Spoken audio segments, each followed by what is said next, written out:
Umuryango umwana akomokamwo niwo wonyene ushobora kumuha indero nyayo, ariko ubukene muri imwe mu miryango yo mu Burundi butuma bamwe mu bana yibarutse bahendahendeshejwe amaronko bipfuza kungururiza mu tundi turere bibaza ko baronsa hosumba ahandi. Ildefonse Sindayigaya, umushakashatsi mu bijanye n'agateka k'abana, asigura urudandazwa rw'abantu afatiye ku nyungu z'abarukora. Mu masezerano mpuzamakungu hari isezerano mpuzamakungu ryo gukinga guhana urudandazwa rw'abantu muri rusange yasinywe mu mwaka w'1947.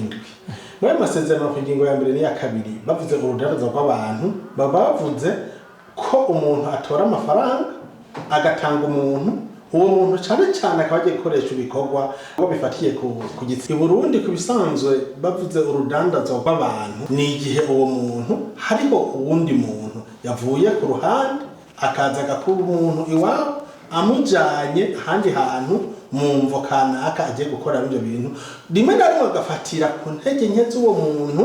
Mu mvo zituma abo bana bemera guhendahendwa ngo n'ubukene mu miryango. Raporo ya UNICEF yerekanye yuko nk'ibi bihugu byo muri Afrika subsaharienne twisanga hari abana ariko barava mu miryango iwabo bariko baragenda gukora amafaranga bitewe n'ubukene bukabije, intumbero y'abakora urwo rudandazwa. Ico baba bashaka nuko umuryango ufise abana 8-10 ntibikunda ko barya, ntibikunda ko bambara, ntibikunda ko biga, basi ntihagira kamwe canke tubiri tuvamo tukagenda gukorera udufaranga. Utu dufaranga tuza gusahiriza imiryango, nukuvuga intumbero. Umwana afatwa nk'igikoresho cyo kwivuna ubukene. Kuri mu gihe mugabo uwo mwana atanzwe n'umuvyeyi wiwe, ariko hariho n'abandi bantu babigira nka business. Bwanisunze wanashaka uyu mwaka w'2023 uheze mu kwezi kw'indwi, sentare y'igihugu mu Kayanza yaciye urubanza irahana abantu, abo bantu bari bagirizwa urudandazwa rw'abantu. Nukuvuga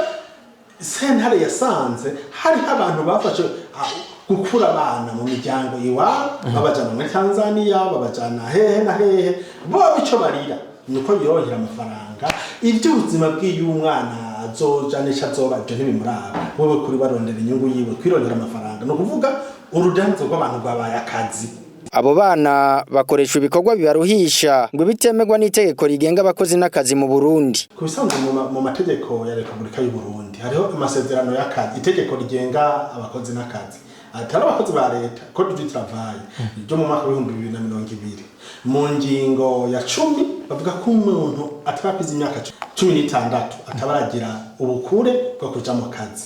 Hamwe n'ibit'urudandazwa, umwana akora akazi mu kwezi guheza amahera se baratora, amahera azorungikirwa umuvyeyi wiwe cyangwa azorungikirwa umubanyi wiwe, kugira ngo umuvyeyi niwe umubanyi bagize uruhara mu kugira ngo uwo mwana ave iwabo abari bo bayarya. Umwana akazokora ari nk'icuma, ari nk'ibeni, ari nk'ikindi kintu cyatanzwe kije gukorera amafaranga ku nyungu y'aba bantu basigara hariya.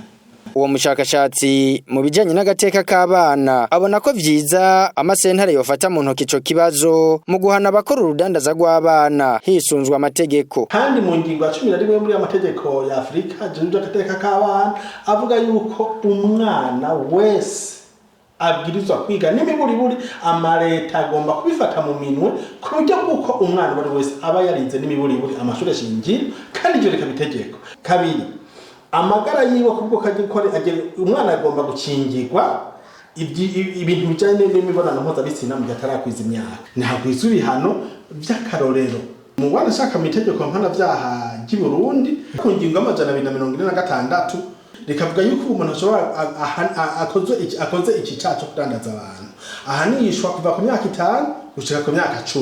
Umushakashatsi Ildefonse Sindayigaya ahamagarira ubushikiranganje bujejwe kwemerera amashirahamwe gukora kuhagabira kugira yarungika abantu gukora mu bindi bihugu ntaze yikike mukiza ngo ibikorwa byayo bibe urudandazwa rw'abantu.